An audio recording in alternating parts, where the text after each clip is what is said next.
Hi students, today we will discuss the next part associated with the human respiratory system, that is the pharynx, which is also known as throat. What this pharynx is, it is just a fibromuscular structure. अगर हम देखेंगे तो ये fibromuscular structure है जो funnel shape, रफली funnel shape structure है, यहाँ से एक्सटेंड शुरू होता है। हम आगे डिटेल में बात करते हैं। यहाँ से शुरू होके ये कहीं यहाँ पे जाके खत्म होता है। हम अब देखेंगे ये कौन कौन से एरिया में है। ठीक है, अगर इसको पोस्टीरियरली देख लें पीछे से तो ये देख लीजिएगा इंटरनल लेयर्स की ओपनिंग खुल रही है। उसके बाद ये देखिए इसको नेजोफेरेंक्स, ओरोफेरेंक्स, लैरेंजोफेरेंक्स ऐसे करके एरियाज में डिवाइड किया हुआ है। तो चलिए हम डिटेल देखते हैं कि फेरेंक्स एग्जैक्टली जो है वो है क्या। मैंने कह दिया कि फाइब्रोमस्कुलर स्ट्रक्चर है जो कि दो तरह के मसल से बना है। हम कहते हैं फाइब्रोमस्कुलर कह रहे हैं तो बाहर इसके आउटर जो है वो जो है सर्कुलर मसल्स हैं और इंटरनल जो है वो लॉन्गिट्यूडनल मसल्स हैं। ये पूरा जो है स्केलेटल मसल से बना हुआ स्ट्रक्चर है। यहाँ से लेके ये स्ट्रक्चर यहाँ तक है। अब ये क्या है, मैं कह रहा हूँ किस पर्पज से यूज हो रहा है। ये जो है एयर पैसेज के लिए कॉमन पाथ है, फूड का भी, एयर का भी, और इसके अलावा ये फोनेशन में भी, बोलने में भी, स्पीच में भी हेल्प करता है। इसके अलावा कुछ इम्यूनोलॉजिकल रिस्पॉन्सेज जिसमें हमारा डिफेंस मैकेनिज्म भी आता है, उसमें भी ये रोल प्ले करता है। तो इसकी अगर लोकेशन की बात करें तो कहता है ये कहाँ से कहाँ तक शुरू होता है कि it lies behind the nasal cavity के पीछे, ओरल कैविटी एंड लैरिंक्स। इसको अगर अगली सेक्शन में देखें, ये देखिए नेजल कैविटी, नाक वाला एरिया, ये माउथ वाला एरिया, ठीक है, और ये पीछे लैरिंक्स आप देख रहे होंगे, और इसी के नीचे आपका ट्रैकिया आ जाएगा।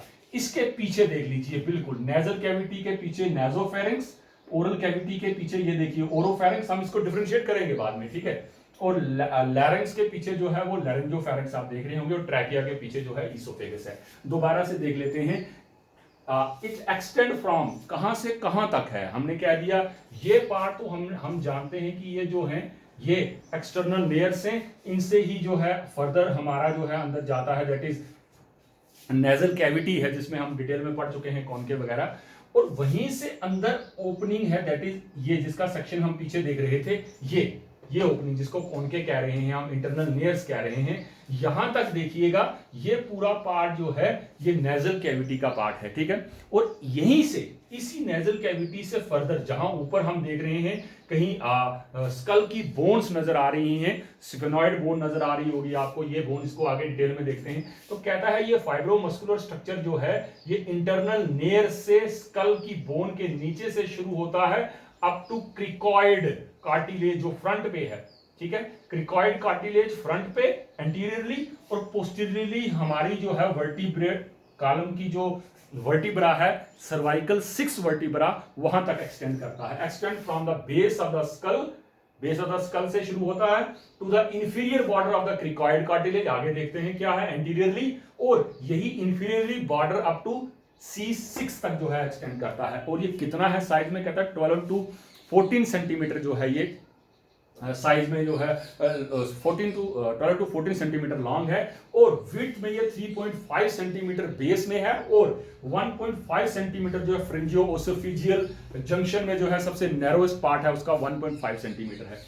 इसको दोबारा से जो है हम देख लेते हैं आगे स्ट्रक्चर को। ये देख लीजिएगा एक आउटलाइन कलर में डिफरेंशिएशन हो रही होगी। ये देखिए यहां से पीछे का पार्ट, ये जो है इसको हम नेजोफेरिंक्स कह रहे हैं, येलो वाला यहां से यहां तक का पार्ट दैट इज ओरोफेरिंक्स। 3 हिस्सों में डिवाइड करते हैं हम फेरिंक्स को, और तीसरा जो है ये ग्रे में आप देख रहे होंगे यहां से लेके यहां तक। ये फ्रंट याद रखिए, ये आपका ट्रैकिया आ गया, विंड पाइप, और ये आपकी आ गई food pipe that is oesophagus. तो यहां से यहां तक का पार्ट दैट इज नेजोफेरिंक्स, और येलो वाला पार्ट दैट इज ओरोफेरिंक्स, और उसके नीचे वाला पार्ट दैट इज हाइपोफेरिंक्स। इसको हम डिफरेंशिएट करते हैं कि ये एरिया डिमार्केटेड कैसे होता है। अब आप एक ओवरव्यू देख लीजिएगा जो मैं बात करना चाह रहा था आपसे, कि ये हमने क्या दिया, नेजल कैविटी है नाउ दैट, ठीक है। यहां आप देखिए मैं जो कह रहा था सिफिनॉइड बोन, ये देखिए स्कल की बोन ये है सिफिनॉइड बोन, और दूसरी बोन ये है ऑसिपिटल बोन। तो ये स्ट्रक्चर कहीं इससे पीछे, ये इंटरनल लेयर से यहां से शुरू होता है, और ये पूरे की पूरी एक लाइन देख रहे होंगे आप ब्लैक कलर की, यहां तक, यहां से शुरू हुई base of the skull up to the cricoid cartilage. ये रही आपकी क्रिकॉइड कार्टिलेज यहां तक। एंटीरियरली ये क्रिकॉइड कार्टिलेज तक है, और पोस्टीरियरली ये है वर्टिब्रल कॉलम की वर्टिब्रा, ठीक है। सर्वाइकल 1 2 3 4 5 6 C7 तक होती हैं, ये C6 तक जो है ये एक्सटेंड करता है। तो एंटीरियरली ये स्ट्रक्चर जो है up to cricoid cartilage right from base of the skull, और पोस्टीरियरली ये C6 वर्टिब्रा तक जो है वो एक्सटेंड कर रहा है, जिसको हम क्या कह रहे हैं, दैट इज फेरिंक्स और थ्रॉट। ठीक है, और डिटेल में देख लीजिएगा, फिर देख लीजिए, ये देखिए ये आगे स्फिनाइड बोन, ये ऑसिपिटल बोन, और यहां से शुरू हुआ स्ट्रक्चर C6 तक। इसके आगे क्या आ रहा है, ये देखिए एपिग्लोटिस है, ये रही आपकी विंड पाइप, और ये रही पीछे आपकी फूड पाइप। ठीक है, ये स्ट्रक्चर हम लैरिंक्स में करेंगे कि क्या कार्टिलेजेस हैं, किस तरह से काम करते हैं। तो वहां लैरिंक्स का ही स्ट्रक्चर आया हुआ है, जिसमें ये हायोइड बोन आपको ये दिख रही होगी, ये हायोइड बोन है, ये सेक्शन देख लीजिए हायोइड बोन की, इसके पीछे ये एपिग्लोटिस, और ये थायराइड कार्टिलेज, क्रिकॉइड कार्टिलेज। ठीक है, ये सारे का सारा लैरिंक्स का पार्ट है, सिर्फ मैं आपको डिमार्केट करके बता रहा हूं कि ये कैसे दिख रहा है। और ये पूरा पार्ट पीछे जो है, ये जो देख रहे हैं आप, ये इसोफेगस का पार्ट है यहां से पीछे। ठीक है, तो ये एक आपको रफ आइडिया हो गया होगा कि ये है किस तरह से। अब हम बात करते हैं इसके जो 3 एरियाज हैं, 3 एरियाज की जो डिफरेंशिएशन है, वो 3 एरियाज कैसे डिफरेंशिएटेड हैं। इस फेरिंक्स को जो 12 to 14 centimetre fibromuscular funnel shape structure है, इसको हम 3 हिस्सों में डिवाइड करते हैं। 3 हिस्से कौन कौन से हैं, इसको मैंने पहले कह दिया, नेजोफेरिंक्स क्योंकि वर्ड नोज से रिलेटेड है, ओरोफेरिंक्स जो है वो माउथ से रिलेटेड है, और उसके बाद लैरिंजोफेरिंक्स क्यों लैरिंक्स पार्ट से रिलेटेड है। तो नेजोफेरिंक्स कह रहे थे हम कि नेजोफेरिंक्स पार्ट कहां पे है, कहां से लेके कहां तक ये पार्ट जो है वो एक्सटेंड करता है। तो हमने कहा था इंटरनल लेयर से ये कहां तक एक्सटेंड करता है, इसको अब देखिएगा।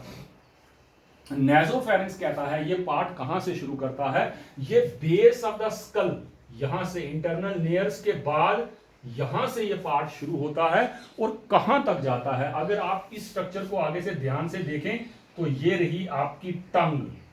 ठीक है, और ये रही आपके एक टूथ का स्ट्रक्चर है, ये लिप्स हैं, ये हार्ड पैलेट है, ये पीछे सॉफ्ट पैलेट है। ये कहता है कि ये स्ट्रक्चर जो है, ये जिसको हम नेजोफेरिंक्स कह रहे हैं, ये नेजोफेरिंक्स का पार्ट जो है, ये base of the skull next to the concave arch, हम जिसको कह रहे हैं इंटरनल लेयर्स, वहां से शुरू होता है अप टू सॉफ्ट पैलेट।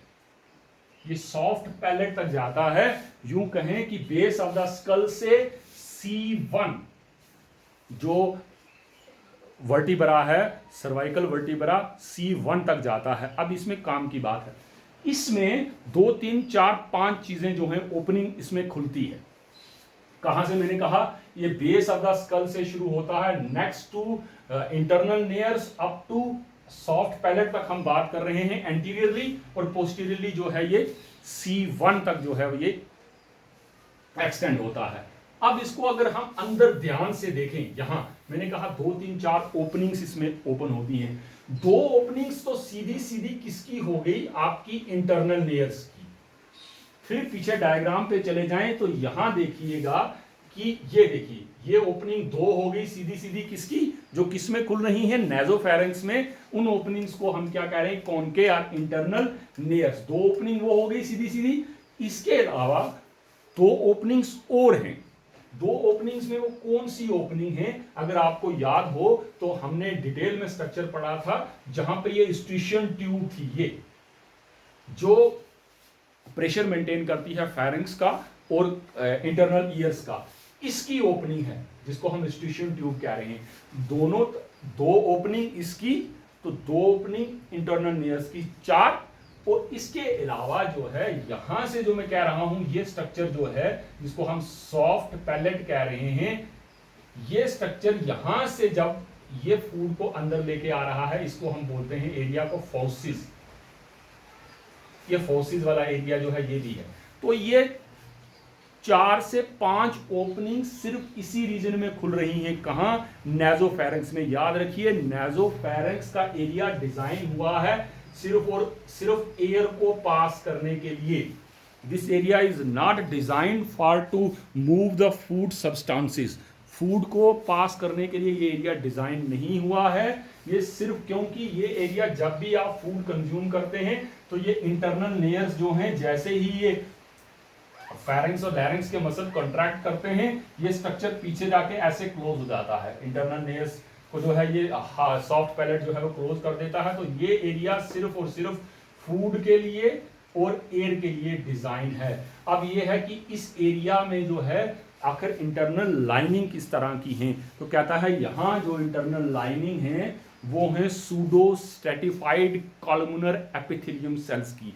किसकी? सूडो स्ट्रेटिफाइड मतलब फॉल्स लेयर जैसी दिखती हैं, मल्टीपल लेयर दिखती हैं, होती नहीं है। सूडो स्ट्रेटिफाइड सिलिएटेड कॉलमुनर कॉलम की तरह सेल्स हैं, उनकी लेयर जो है इस एरिया में दिखती है, जिस एरिया को हम क्या कह रहे हैं? नेजोफेरेंक्स। नेजोफेरेंक्स में सिर्फ और सिर्फ एयर पास होती है, फूड कभी भी इस एरिया से ऊपर जो है वो एंटर नहीं करता। यहीं इसी एरिया में अगर मैं इसको डिफेंस के पर्पज से भी ले रहा था, दो ओपनिंग हमने क्या दी? इंटरनल लेयर, दो ओपनिंग क्या दी? स्टेशन ट्यूब्स, और इसके अलावा जो है फोसिस की ओपनिंग यहाँ पे दिखती है। इसको थोड़ा सा और डिटेल में देखें तो ये स्ट्रक्चर रहा, ये रही ऊपर ऑसिपिटल बोन, और ये रहा क्या आपका, ये जो पूरा पार्ट आप देख रहे हैं ये आपके स्टेशन ट्यूब यहां ओपन हो रही है, ठीक है। और यहीं पे पीछे जो हैं वो पाए जाते हैं लिम्फोइड टिश्यूज, जिनको हम क्या कह रहे हैं? एडिनॉइड्स। क्या कह रहे हैं हम? एडिनॉइड्स। तो ये जो हैं ये डिफेंस मैकेनिज्म में, इम्यूनोलॉजिकल रिस्पॉन्सेज में जो हैं ये हेल्प करते हैं। क्या ये स्ट्रक्चर जो हैं ये इम्यूनोलॉजिकल रिस्पॉन्सेज में जो है वो हेल्प करते हैं। तो ये पार्ट हम बात कर रहे थे, दैट इज फंक्शन। अगर नेजोफेरेंक्स के देख लें तो कह दिया कि कंडक्शन करता है, एयर की पैसेज करेगा एक, ठीक है। दूसरा, थ्रू दिस एस्टिशियन ट्यूब ये क्या करेगा? एयर प्रेशर मेंटेन करेगा फेरिंक्स का और इंटरनल ईयर्स का। दो, तीसरा, it acts as a resonating chamber. जब आपका साउंड प्रोडक्शन होता है तो उसमें भी ये रोल प्ले करता है वॉइस प्रोडक्शन में। ये लैरिंक्स के केस में हम जाके देखेंगे। It also acts as a drainage channel. Mucus secret जो हो रही है नासोफैरिंजियल ग्लैंड से, वो भी यहीं से पास ऑन होती है। और तीसरा क्या करता है? फिफ्थ ये क्या करता है? Elevation of soft palate against posterior pharyngeal wall, it helps to separate nasopharynx from oropharynx. This function is important during swallowing. ये लास्ट में हम देखेंगे कि किस तरह से इसमें जब कॉन्ट्रैक्शन होती है तो ये एरिया ऊपर की तरफ उठता है, जिससे किसी चीज को अंदर निगलने में, डिग्लूटिलेशन में, स्वेलिंग करने में जो है वो हेल्प मिलती है। तो पहला पार्ट आपने देख लिया, दैट इज नासोफैरिंक्स। दूसरा पार्ट जो है इसका, उसको हम ओरोफैरिंक्स कह रहे हैं। अगर मुंह को आप अंदर से ध्यान से देखें तो ये यूला हमने पढ़ लिया है, सॉफ्ट पैलेट, और ये आगे हार्ड पैलेट का पार्ट, ये टीथ हैं, ये टंग रही आपकी, ये पैलेंटाइन टॉन्सिल्स रही इस तरफ साइड में। ये बीच का पार्ट जो आप देख रहे हैं, ये this area is known as oropharynx. Oropharynx जो है कैसे डिफरेंशिएट होता है, कहां से कहां तक का पार्ट जो है ओरोफैरिंक्स है। यहां से ऊपर ये रही सॉफ्ट पैलेट, फिर समझ लीजिए यहां से हमने शुरू किया था, यहां से यहां तक का पार्ट जो है वो नासोफैरिंक्स है। अब मुंह के अंदर से जो पार्ट शुरू हो रहा है, लेकिन ये कहां से कहां तक एक्सटेंड करता है? क्या जीभ से लेके हम इसको काउंट कर रहे हैं? नहीं। ये पार्ट जो है इसको अगर हम यहां देखें, middle part of the pharynx behind oral cavity, oral cavity के पीछे का पार्ट जो है जिसको हम नासोफैरिंक्स से शुरू होता है, ठीक है, जो नाइजोफैरिंजियल इस्टमस से शुरू हो रहा है, ये इस गैप जंक्शन से जो है वो शुरू हो रहा है। तो ये क्या कर रहा है? इस एरिया को अगर हम डिमार्केट करें तो ये एरिया यहां से सॉफ्ट पैलेट से ही शुरू होके तकरीबन जो है ये C1 टू C3 जो सर्वाइकल वर्टिब्रा है वहां तक जाता है। अगर पोस्टीरियर देखें और एंटीरियरली देखें तो ये एपिग्लोटिस है, ये लैरिंक्स की जो कार्टिलेज है एपिग्लोटिस, ये एपिग्लोटिस तक जाता है। ये एपिग्लोटिस और यहां से ये सॉफ्ट पैलेट से नीचे, इस एरिया को जो है हम क्या कह रहे हैं? इस एरिया को हम कह रहे हैं ओरोफैरिंक्स। ये एरिया याद रखिएगा क्योंकि यहाँ पे बहुत ज्यादा वियर एंड टियर हो रहा है फूड की वजह से। फूड जो है अंदर जा रहा है, बहुत सारी चीजें हम कंज्यूम करते हैं, तो इसलिए इसके जो लेयर है वो सूडोस्ट्रेटिफाइड नहीं है, वो नॉन कैरेटिनाइज्ड लेयर है, ठीक है। नॉन कैरेटिनाइज्ड स्क्वैमोस एपिथेलियम सेल्स की लेयर है जो यहाँ इंटरनल लेयर है, क्योंकि ये वियर एंड टियर होती रहती है। तो ये एरिया यहां से देखे सॉफ्ट पैलेट से अप टू एपिग्लोटिस, अगर पोस्टीरियरली देखें तो ये C1 तक यहां था, और C1 से C3 का पार्ट जो है that is your oropharynx. Second part जो है ये ओरोफैरिंक्स में भी जो है कुछ डिफेंस पर्पज से चीजें हैं। क्या काम करता है ये ओरोफैरिंक्स? और ओरोफैरिंक्स में क्या कोई ओपनिंग है? हाँ, ओपनिंग है। क्या दिया? ये फॉसिस जिसको हम बोल रहे हैं, टंग के ऊपर से ये एरिया जो है, दिस इज फॉसिस, तो यहाँ एक ही ओपनिंग है। इसके अलावा इस एरिया में क्या आता है, इस एरिया में वहां ऊपर सिर्फ एयर थी, यहाँ air as well as food दोनों पास करेंगे। और डिफेंस के पर्पज से यहाँ क्या है, यहाँ कोई और चीज भी जो है वो लोकेट करती है, तो हाँ लोकेट करती है। वो क्या लोकेट करता है, अगर हम इस स्ट्रक्चर को वापस पीछे ध्यान से जाके देखें तो यहां देखिएगा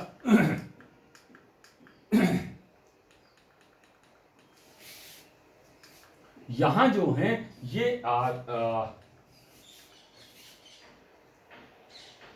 यहां ये देखिएगा एस्ट्रिशन ट्यूब इस्टमस वगैरह, ये इस्टमस की बात कर रहा था मैं, नेसोफेरेंजियल इस्टमस जो है। तो यहां अंदर जो है माउथ के अंदर अगर हम बात करें तो यहां पे जो है दो तरह की टॉन्सिल्स आपको नजर आएंगी। एक ये रही टंग के पीछे लिंगुअल टॉन्सिल्स, देखिए हाइलाइट बोन यहां पे है, ये लिंगुअल टॉन्सिल्स। ये कौन से एरिया में है, माउथ में ही जो है ये स्ट्रक्चर्स जो हैं वो ओपन हो रहे हैं आपको डायग्राम में। तो डिफेंस के पर्पज से भी मैं बात कर रहा था, तो हम बात कर रहे थे कि जो है दो तरह के टॉन्सिल्स जो हैं यहाँ पे डिफेंस के पर्पज से। एक ये रही पैलेंटाइन टॉन्सिल्स, यहां से यहां तक ये आपको दिख रही होंगी एक। और इसके अलावा जो दूसरी हम बात कर रहे थे पैलेंटाइन टॉन्सिल्स के अलावा, दैट इज लिंगुअल टॉन्सिल्स। ठीक है, लिंगुअल टॉन्सिल्स आप यहां देख पा रहे होंगे, ये रहा टंग का पार्ट। ठीक है, यहाँ बैक साइड में जो है ये लिंगुअल टॉन्सिल्स है। और डिटेल में देखना है तो इसको हम यहां जाके देख सकते हैं, ये देखिए ये लिंगुअल टॉन्सिल का पार्ट है। तो यहां पे फूड और एयर दोनों पास होना है, तो ये pseudo stratified columnar epithelium cell से कवर नहीं है, non carotenoid squamous epithelium cell से कवर है। और अगर हम इसके फंक्शन की बात करें तो ओरोफेरिंक्स क्या काम करता है, ये कंडक्ट करता है एयर और फूड दोनों एक, और हेल्प क्या करता है, डिग्लूटिनेशन स्वैलोइंग में हेल्प करता है, लास्ट में देखेंगे हम। ठीक है, डिफेंस भी प्रोड्यूस करता है, मैंने कह दिया आपसे, immunity against harmful intruders, air और फूड के साथ जो इंजेस्ट होते हैं उन्हीं फेरेंजियल जो लिंगुअल टॉन्सिल्स हैं और फेरेंजियल टॉन्सिल्स हैं, उनमें जो है डिफेंस के पर्पज से ये वर्क करता है। ठीक है, और तीसरा पार्ट जो है जिसको हम कह रहे हैं लैरिंजोफेरिंक्स। लैरिंजोफेरिंक्स ये पार्ट कहां से शुरू होता है, अगर इसको वापस हम पीछे डायग्राम पे जाके देखें तो लैरिंजोफेरिंक्स का पार्ट जो है वो कहां से शुरू होता है, कहता है ये पार्ट जो है यहां से शुरू करें अगर, तो यही एपिग्लोटिस से ये C1 से C3 तक हो चुका था, C3 से अगर पोस्टीरियरली देखें तो C6 तक, मतलब इस एपिग्लोटिस से एंटीरियरली देखें, एपिग्लोटिस से लेके क्रिकॉइड कार्टिलेज यहां तक, क्रिकॉइड कार्टिलेज तक एपिग्लोटिस से लेके, ठीक है, एंटीरियरली। और पोस्टीरियरली अगर हम कहीं देखें तो C3 से C6 वर्टिब्रा तक जो है ये दिखता है क्या, that is your last part of the pharynx, that is laryngopharynx. और ये पार्ट जो है यहीं से डिफरेंशिएशन होती है, ये देखिए ये हम आगे डिटेल में पढ़ेंगे। एपिग्लोटिस इसको क्लोज कर देगा, तो ये पूरे का पूरा पार्ट जो है ये विंड पाइप वाला है जिसमें लैरिंक्स नीचे होगा। ठीक है, और पीछे यहीं पीछे जा रहा है आपका इसोफेगस। ठीक है, ये ठीक है, तो इस पार्ट को जो है हम क्या कह रहे हैं, इस पार्ट को हम कह रहे हैं लैरिंजोफेरिंक्स। तो ओपनिंग देख लीजिएगा, पीछे से हमने कहा ओरोफेरिंक्स वाले एरिया में नेजल कॉन के, फिर उसके बाद नेजोफेरिंक्स वाले एरिया में इंटरनल नेयर्स, उसके बाद जो है ये ओपनिंग माउथ से देख लीजिएगा, ये पीछे जो है स्ट्रक्चर जो है जब लैरिंक्स डिस्कस करेंगे तब। तो ओवरऑल एक व्यू इस तरह से है हाइपोफेरिंक्स का, और हाइपोफेरिंक्स कह दिया यहां से यहां तक जो है वो एक्सटेंड करता है। अब ये फंक्शन क्या परफॉर्म करता है, कहता है ये कॉमन पाथ है। हाँ, फिर याद रखिएगा यहाँ पे भी नॉन कैरोटिनाइज्ड स्क्वैमोस एपिथेलियम सेल्स का लेयर है। ठीक है, और यहाँ पे फूड और एयर दोनों पास होते हैं, लेकिन आगे बाइफर्केशन हो जाती है, फूड जो है वो इसोफेगस में चला जाता है और एयर जो है वो विंड पाइप में चली जाती है। वो बाइफर्केशन कैसे होती है, इसके बाद नेक्स्ट जो है लैरिंक्स का स्ट्रक्चर, उसमें जाके हम देखेंगे।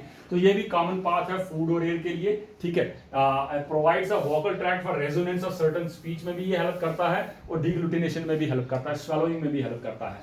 ठीक है, फिर क्या अगर ओवरऑल फंक्शन हम देख लें इसका, तो ये हमने क्या दिया, एयर कंडक्ट करता है। ठीक है, नोज और लैरिंक्स के बीच में है, वेंटिलेट करता है स्टेशन ट्यूब में इंटरनल एयर्स और फेरेंस के बीच में।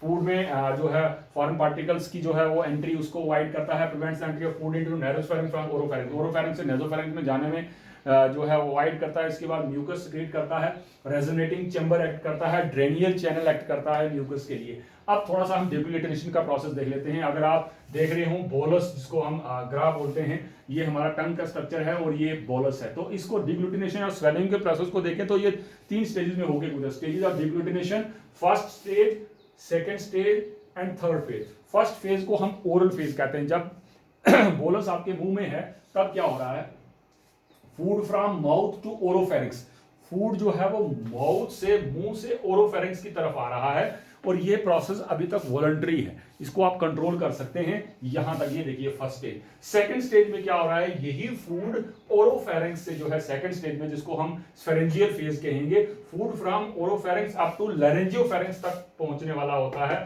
तो इसको हम बोलते हैं सेकंड स्टेज और फेरेंजियल स्टेज। ये जो स्टेज है ये इनवॉलंटरी स्टेज है। पहले वाली वॉलंटरी स्टेज है, यहां तक आप इसको कंट्रोल कर सकते हैं। इसके बाद जब फूड नीचे आ गया आप इसको कंट्रोल नहीं कर सकते।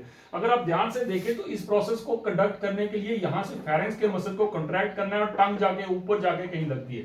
ये लैरिंक्स में भी डिस्कस करेंगे, तभी फूड जो है वो नीचे की तरफ मूव करता है। अदरवाइज जब तक ये कंट्रैक्ट नहीं करेगा, इसको ऊपर नहीं करेगा, तो पॉसिबल नहीं है कि फूड हम नीचे लेके जा सके।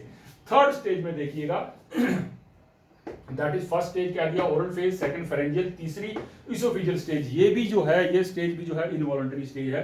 फूड फ्रॉम लैरिंजियोफेरिंक्स टू इसोफेगस की तरफ चलता है। लैरिंजियोफेरिंक्स की तरफ से फूड जो है वो कहां जा रहा है, इसोफेगस की तरफ। नीचे ये रही आगे आपकी विंड पाइप और ये पीछे रही क्या आपकी फूड पाइप, तो यहां जा रहा है। तो ये जो है डिग्लूटिनेशन का प्रोसेस जो है, ये इसमें भी लैरिंक्स जो है, फेरिंक्स जो है वो रोल प्ले करता है। सो आई होप कि आपको ये वीडियो समझ आया होगा। इसके बाद जो है नेक्स्ट सेक्शन हम डिस्कस करेंगे डिटेल में, that is structure of larynx. Thank you.